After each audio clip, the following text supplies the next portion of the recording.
देखते हैं यार क्वेश्चन नंबर क्या कहता है। ये क्वेश्चन नंबर फिर तो बोलता है ना कि P6 कॉमा -8 के Q10 0,0 के मूल विदुष दूरी ज्ञात करें। दूरी सूत्र क्या होता है यहाँ पर होता है रूट में x2 में x1 का होल स्क्वायर प्लस में y2 y1 के यहाँ पर होल स्क्वायर सूत्र है। यहाँ पर दूरी सूत्र है, ठीक है। तो इस पर हमको रख देना है और कुछ नहीं करना, बस इसको रख देना है। तो ये क्या है यहाँ पर, ये है x1, ये है y1 और ये है x2, ये है y2। तो x2 x1 जीरो माइनस में -6 का होल स्क्वायर प्लस में y2 जीरो -8 का होल स्क्वायर, ठीक है। फिर इसके यहाँ पर देखते हैं तो रूट जीरो यहाँ पर प्लस हो जाएगा, माइनस माइनस प्लस, 0 + 6 का होल स्क्वायर प्लस में 0 -8, तो -8 का यहाँ पर होल स्क्वायर, ठीक है। तो 6 का होल स्क्वायर यहाँ पर क्या हो जाएगा, यहाँ पर 6 का स्क्वायर हो जाएगा, तो 0 + 6 बनाएंगे तो 6 हो जाएगा, और -8 का होल स्क्वायर तो -8 का होल स्क्वायर, ठीक है। तो 6 का होल स्क्वायर 36 प्लस में 64, ठीक है। 8 का 64 होता है, तो 36 प्लस में 64, 64 6 70 30 100 100 आएगा। यहाँ पर √100 आएगा, तो यहाँ पर ये क्या आ जाएगा, यहाँ पर ये 50 हो जाएगा। नहीं 50 नहीं होगा, 100 का हम सीधे सीधे यहाँ पर एलसीएम ले लेते हैं। तो 50 दूनी 100, 25 दूनी 25 दूनी 50, और 5 से कटेगा तो 5 5 25 25, ठीक है। तो 2 2 गुणे 5 बराबर में 10, यहाँ 10 आएगा। यहाँ पर इसका इधर राइट आंसर हो जाएगा, ठीक है। 10 इसका यहाँ पर देखिए दूरी का मात्रा 10 इज राइट आंसर, ये इसका आंसर हो जाएगा, ठीक है। यह आंसर यहाँ पर वही आंसर हो जाएगा इसका। अब आते हैं क्वेश्चन नंबर 2 की तरफ। तो क्वेश्चन नंबर 2 देखते हैं यहाँ पर क्या कहता है। एपी का 17वां पद उसके 10वें पद से 7 अधिक है, इसका सार्वंतर क्या ज्ञात कीजिए। सार्वंतर पूछ रहा है यहाँ पर। क्वेश्चन नंबर दूसरा का क्या है यहाँ पर, ये दूसरा क्वेश्चन नंबर फर्स्ट है, ठीक है। तो यहाँ पर क्या बोलता है, ये एपी का 17वां पद, तो A17 बराबर में A प्लस में 16D, ठीक है। और ये क्या बोला है यहाँ पर, एपी का 17वां पद, और यहाँ पर 17वां पद एपी के 10वें पद से 7 अधिक है। तो एपी का 10वां पद A10 बराबर में A प्लस में 9D। तो यहाँ पर हल कर लेते हैं हम लोग, देखते हैं हल कर लेते हैं। एपी का 17वां पद उसके 9वें पद 10वें पद से कितना अधिक, 7 अधिक है। तो A प्लस में 9D प्लस में 7 बराबर में 0 हो जाएगा, ठीक है। तो ए से यहाँ पर एक कट जाएंगे क्योंकि बराबर हैं। तो 16D माइनस ए प्लस में तो माइनस में आ जाएगा, तो 9D बराबर में 7 बराबर में 0, ठीक है। तो 16 में से 9 जाएगा यहाँ पर, तो क्या बचेगा, 7D बचेगा, 7 बचेगा, तो 7D बराबर में 7 बराबर में 0, ठीक है। तो यहाँ पर 7 से 7 खत्म हो जाएंगे, तो D बराबर में क्या आएंगे, 1 आएंगे। एक इज राइट आंसर, इसका सार्वंतर क्या हो जाएगा, 1 हो जाएगा, ठीक है। ये मोस्ट इंपॉर्टेंट क्वेश्चन है। ये क्वेश्चन 4 नंबर में बोर्ड की परीक्षा में पूछा जाता है अक्सर। देखिए इसका आंसर यहाँ पर सार्वंतर 1 आया है, इसका इज राइट आंसर, ठीक है। ऐसे आप करेंगे तो बोर्ड में आपको पूरे के पूरे नंबर मिलेंगे। और आगे क्वेश्चन देखते हैं, और क्वेश्चन क्या कहते हैं। यहाँ पर क्या दिया है, दूसरा क्वेश्चन, दूसरा का क्वेश्चन क्या दिया है, समीकरण √2x² प्लस में 7x प्लस में 5√2 बराबर में 0, इनके मूल ज्ञात करने हैं।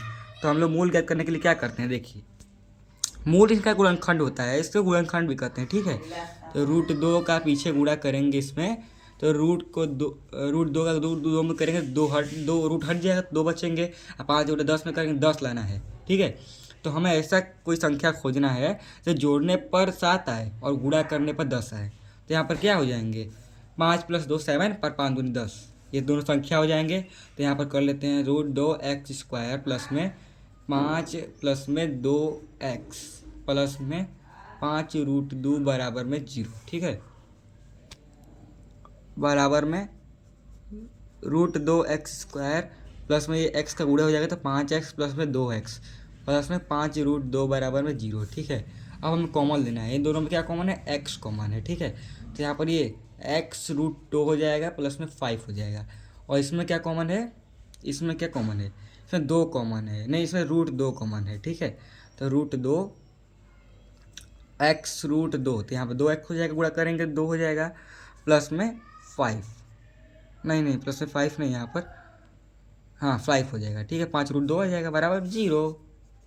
तो यहाँ पर ये x√2 प्लस में 5 और फिर उसके बाद x प्लस में √2 बराबर में 0 आ जाएंगे। ठीक है, तो x √2 प्लस में 5 बराबर में 0, तो x √2 ये प्लस में है तो यहाँ पर जाएगा माइनस हो जाएगा, और x बराबर में ये बट्टे में चला जाएगा, गुणे में तो बट्टे में चला जाएगा, तब -5√2 यहाँ पर क्या हो जाएगा, ये 1 हो जाएगा, और ये x प्लस √2 बराबर में 0, तो x इधर जाएगा प्लस में तो माइनस हो जाएगा, -√2, ये दो इसके मूल हो जाएंगे। देखिए इसका आंसर यहाँ पर दिख रहा है, यहाँ पर आंसर इसका आया है, आप लोग देख सकते हैं 2025 का ये सेट नंबर फर्स्ट का क्वेश्चन है।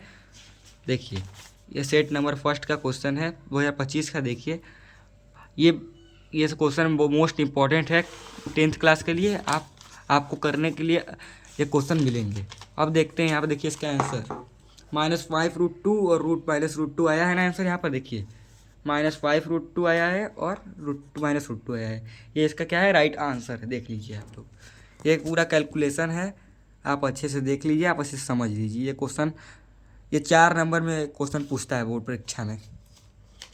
ठीक है, अब दूसरे क्वेश्चन की तरफ चलते हैं। ये सिद्ध करने वाला क्वेश्चन मैं नहीं बता रहा हूँ, आप सिद्ध करने वाला क्वेश्चन कर लीजिएगा, मेन सवाल मैं बता रहा हूँ। ठीक है, तो ये क्या दिया है यहाँ पर, ये अंगा क्वेश्चन देखिए, वर्गांतर दिया है। अंगा क्वेश्चन में क्या दिया है, क्या कर रहा है, यदि दिए गए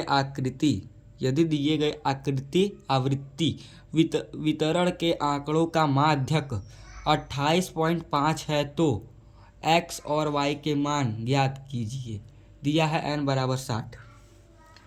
ठीक है, तो यहाँ पर हम चार्ट बना लेंगे, वर्गांतर माध्यक ज्ञात करना है हमें ना, माध्यक ज्ञात करना है, तो वर्गांतर माध्यक दिया हुआ है तो हमें यही वर्गांतर माध्यक ज्ञात करना है। कुछ माध्यक का सूत्र लगेगा इसमें, बारंबारता, संचयी बारंबारता CF, ये F हो जाएगा, और संचयी बारंबारता यहाँ पर क्या हो जाएगा, यहाँ पर संचयी बारंबारता CF हो जाएंगे। ठीक है, तो यहाँ पर वर्गांतर में क्या दिया है, 0 से 10, 10 से 20, 20 से 30, 30 से 40 और 40 से 50 ये दिए हैं, और 50 से 60। ठीक है, और बारंबारता क्या दिया, 5x 20 15 y 5, 5x 20 15 y 5। ठीक है, तो संचयी बारंबारता क्या होता है, इसके सामने के सामने लिखेंगे और इसे जोड़ते जाएंगे तिर्यक, 5 + x 20 + 5 25 + x। ये देखिए इसको ऐसे कैसे उतारेंगे, फिर इसे जोड़ेंगे, फिर इसे जोड़ने के बाद क्या करेंगे, फिर इसे जोड़ेंगे 20 + 5 25x + 25 15 30 40 + x, और फिर इसे जोड़ेंगे 40 प्लस में x प्लस में y, और फिर इसे जोड़ेंगे फिर उसके बाद